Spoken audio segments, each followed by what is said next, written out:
Hi there, my brilliant scientists. Today we are going to explore decomposition in the forest. Our focus question for this lesson is what happens to trees and other plant material after they die? So come with me and we'll start investigating to find out. Okay, so for this investigation you will need your data collection sheet and a small piece of cardboard. Now, after you have both of these materials, you want to ask a parent or guardian's permission to go outside and find a fallen log or a pile of leaves. After you get an adult's permission, which is extremely important, make sure to do that first. You want to go outside and take a look at these materials.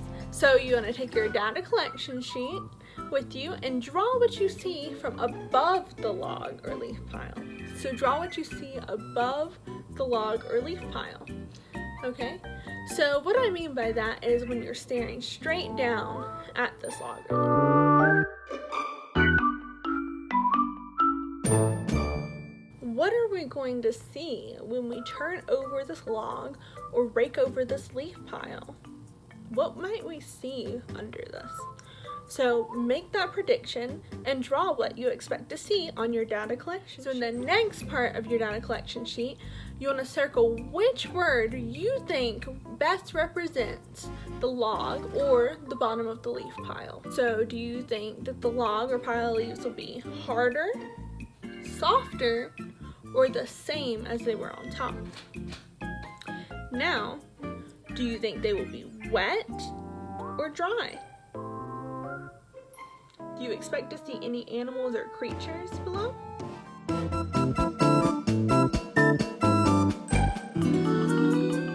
If so, what do you think they'll be doing? Take a moment to fill that out on your data collection.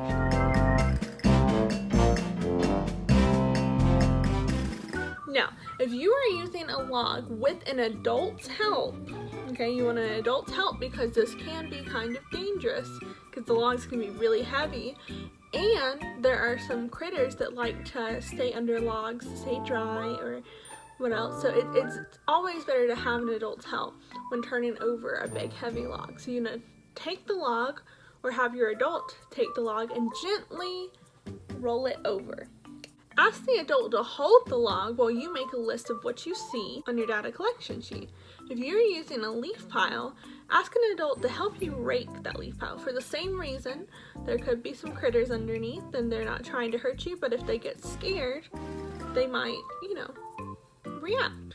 So we just want an adult's help to be extra safe. Okay, so after you've raked the leaves away or have the log held up so you can see underneath it, you want to ask yourself, what do I see at the bottom of the leaf pile? And you want to make a list of the things you see at the bottom of the leaf pile or under the log. Okay, and of course, if you don't have access to a log or a leaf pile, or you don't get an adult's permission or an adult's help to do this, you can always use my example on this video. So follow me if you need an example because you don't quite have one, okay? So you want a log or a piece of fallen tree like this, okay? And you're going to take your piece of cardboard, just like so, and you're going to put it under the log. Now, let's look and see what's under this log. It's kind of dark and difficult to tell, but you should be seeing a few little animals, specifically little bugs, like little pill bugs, and other little insects. So go ahead and write that on your list, okay?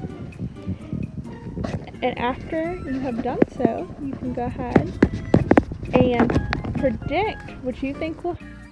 Alright. And then after you use this example, you just want to list the things you see under the log, which is in my video. And if you have your own log or your own leaf pile, don't worry about that. List what you see under your own. what do you think happened to the bottom of the log to make it soft like that? What do you think all those bugs are doing? If you had a leaf pile, why do you think the leaves on bottom are all wet and broken up? So think about that for yourself. So after you've made your list of things and kind of determined why you think that you've got that kind of sogginess on the bottom, you're going to take that piece of cardboard we talked about and you're going to lay it gently under the log like so in my video, or if you have a pile of leaves you can just lay it on the bottom and cover it back up, or have an adult cover it back up with a rake.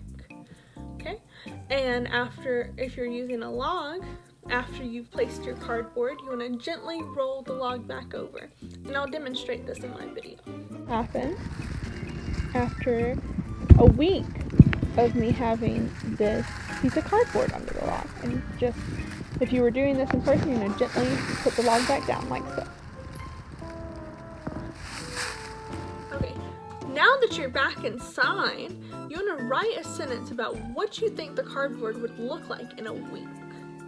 Using the sentence frame, I think my cardboard will be, and then you'll circle whichever term fits best, wet or dry, softer, harder, or the same, and not or have bugs underneath it because, and then list whatever reasoning you have. Now we begin the waiting. Alright, so you want to wait a week, and then again with an adult's permission and an adult's help, you want to go back out to where you placed your cardboard, and you want to either rake over the leaves if you're using leaves, or you want to turn over the log, have an adult's help doing so, just like before, and you want to see what's happened to your cardboard. Alright, but before we go and wait our week to collect that part of our data, the last section of our data collection sheet has several insects on it, okay? And these are all insects and animals that could be found under your log or leaf pile. And you might not have seen them yourself, and that's okay. But these are animals and insects that are typically under logs or leaf piles. And you want to order them into a food web. Okay, so you want to cut out these little critters and you want to organize them in a food web, which we've talked about food webs before and you've probably heard about them in previous grades. Okay, so then you'll take some yarn. Okay, and if you don't have yarn, that's okay. You can use, you can lay them on a piece of paper and draw lines between them. But after that, you want to use the yarn or the lines to connect the creatures to kind of see who you think eats who. And don't worry if you're not sure exactly how they are related, because we're going to talk about this at a later section, okay? Okay. And this is what we'd call a mini ecosystem. So we've done a little bit of talking about ecosystems in a bigger sense, kind of with bigger animals like fox and hares and grass and, you know, stuff like that. However, now we're looking at a really small mini ecosystem, okay? And that way you can see the role of decomposers better, as well as, of course, our producers and consumers. Okay, so don't worry about getting it exactly right. We will review this later, and then you'll have the chance to revise your food web to where it makes sense based off of what you've learned from this lesson, okay? So no worries, just do your best. You'll have the chance to revise, okay?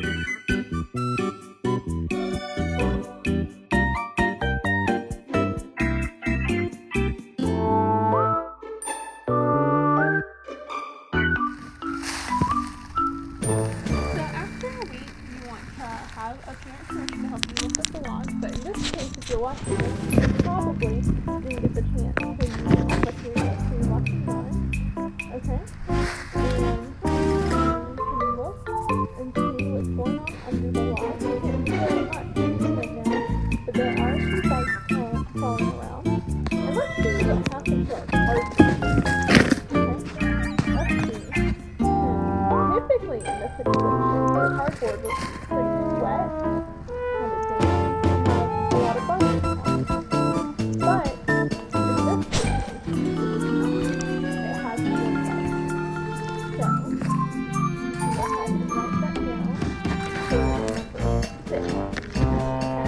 Well, I hope you had fun.